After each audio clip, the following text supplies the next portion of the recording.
A comissão no Senado Federal ouve o jornalista Glenn sobre um áudio vazado.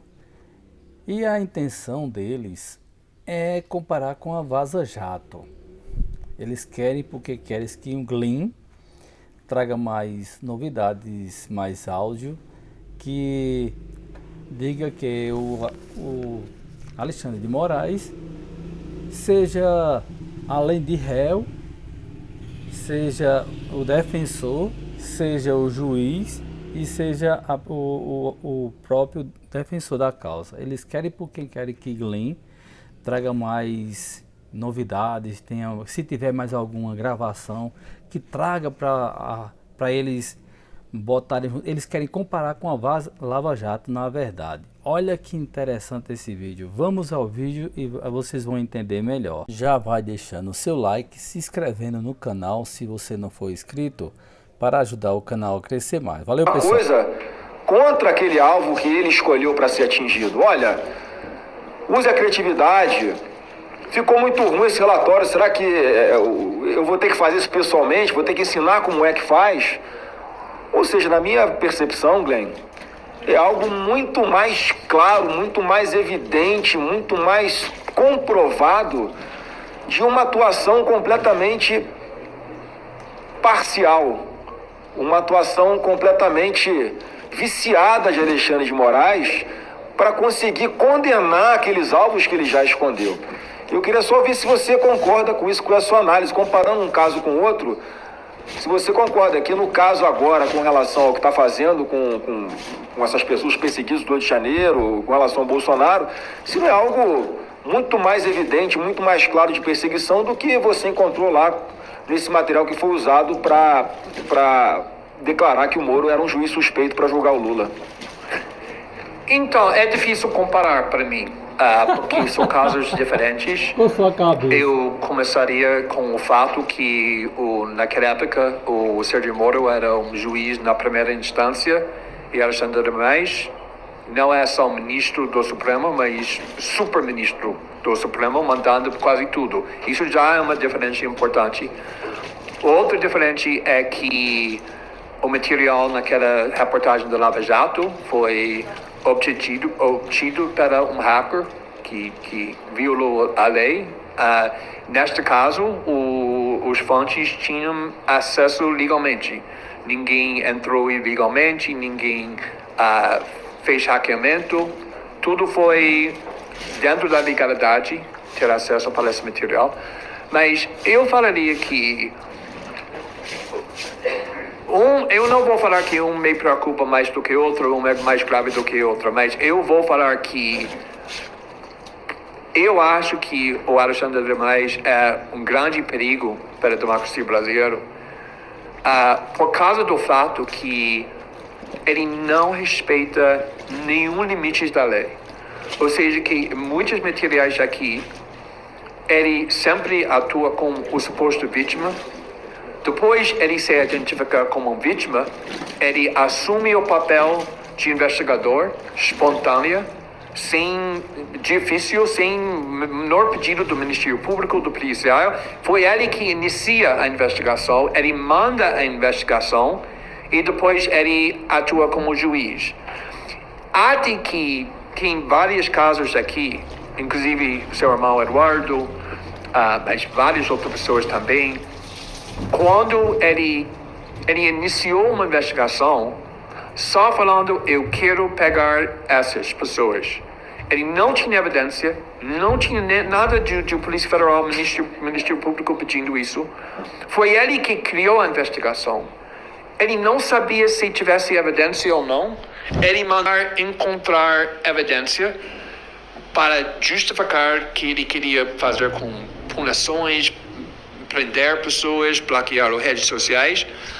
Até ele, por exemplo, um dia ele acordou e ele decidiu, quero punir a revista Oeste, que está criticando o Moraes o tempo todo. É uma revista com jornalistas bem reconhecidos, não tem dúvida que é uma revista jornalística, e ele queria punir a revista Oeste sem saber alguma coisa que eles fizeram que justifica isso. ele mandou o TSE, o assessor mandou o TSE, o assessor do STF mandou o TSE procurar evidência para justificar a punição da revista Oeste. É muito importante para o ministro. Alguns dias depois, o TSE ainda não mandou nada. E quando o braço direito no STF do Moraes, mais uma vez pediu, precisamos esse relatório, o ministro quer esse relatório para punir essa revista. O chefe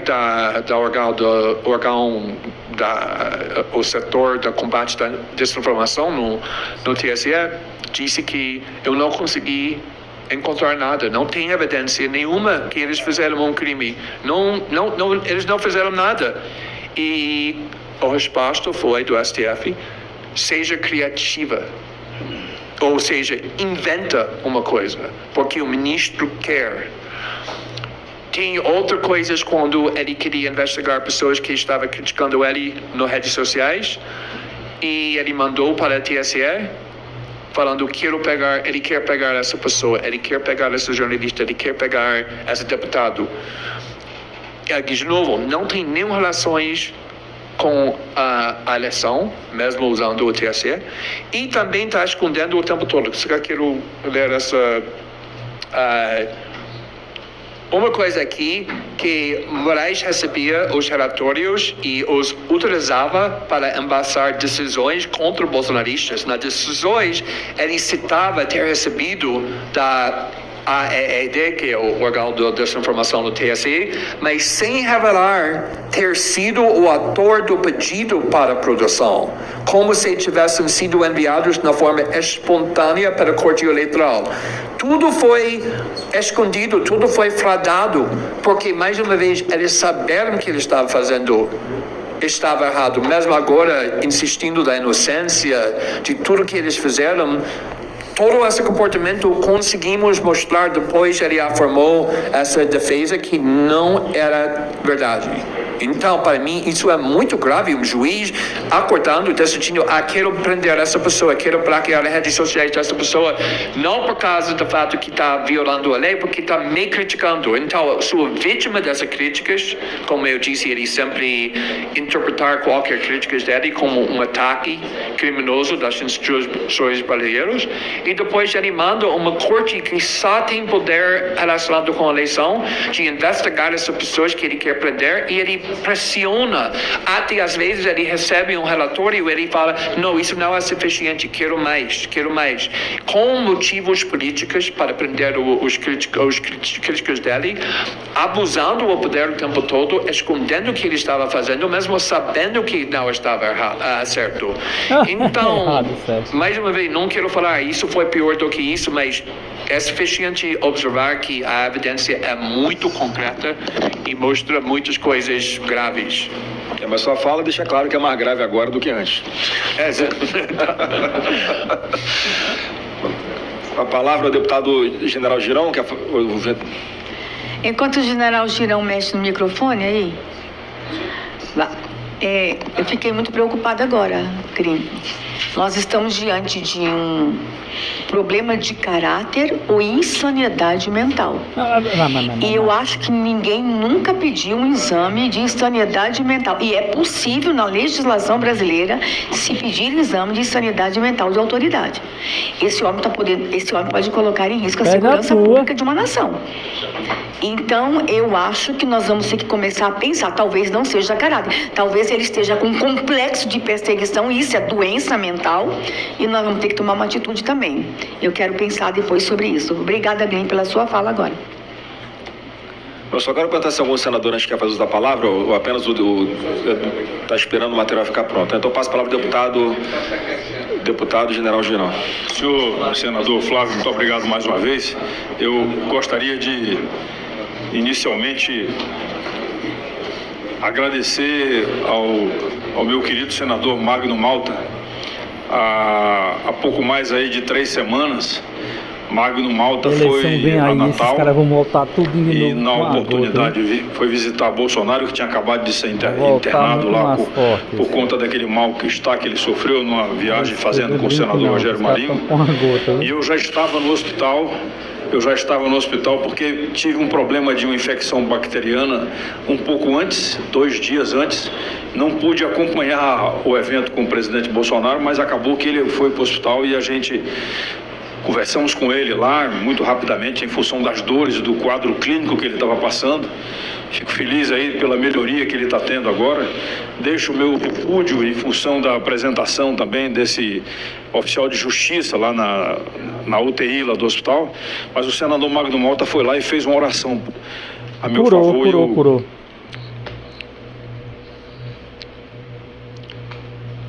Quero agradecer muito a esse combatente, porque ele estava de cadeira de rodas quando chegou lá. E eu estava numa situação bastante complexa em função de eu ter uma válvula bovina aqui no meu coração e não poder, de maneira nenhuma, sofrer nenhum ataque de uma bactéria.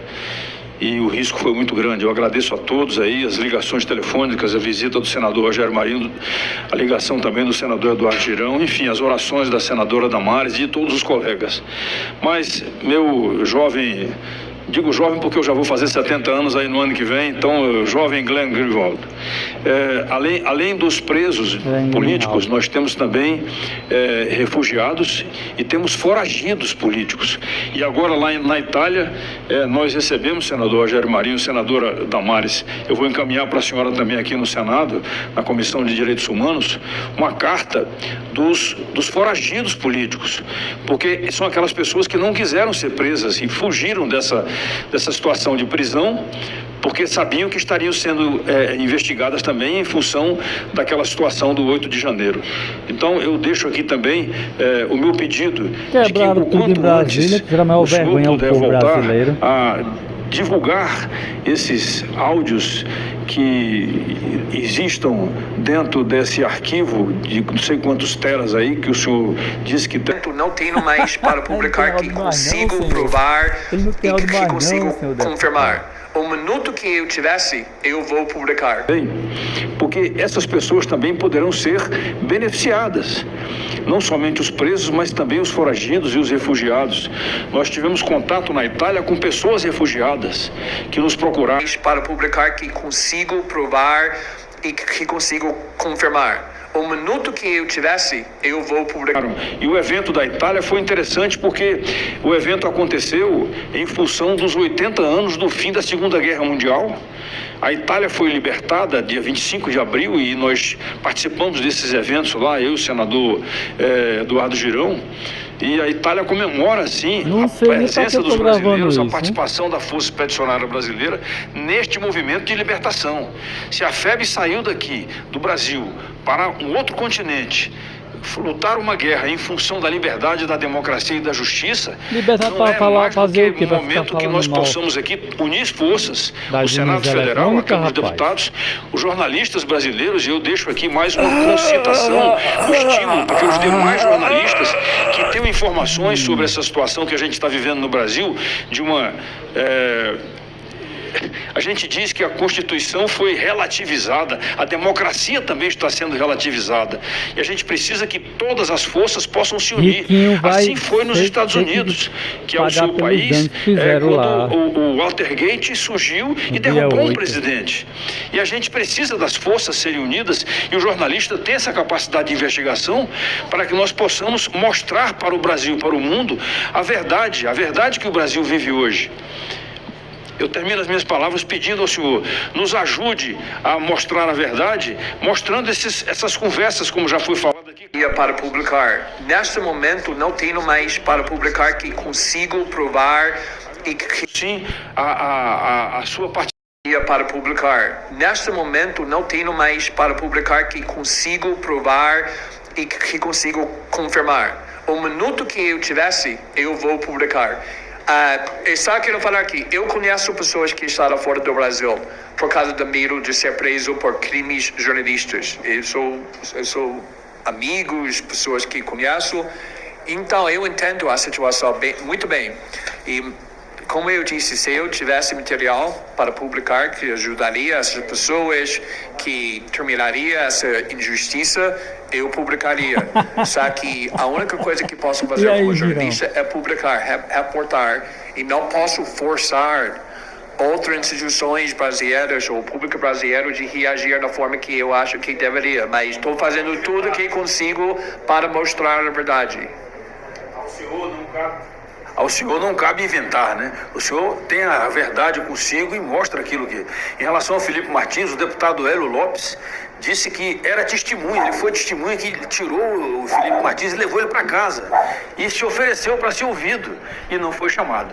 Se você chegou até aqui, se inscreve em nosso canal, é porque você gostou dos nossos vídeos. Curte, comente e compartilhe.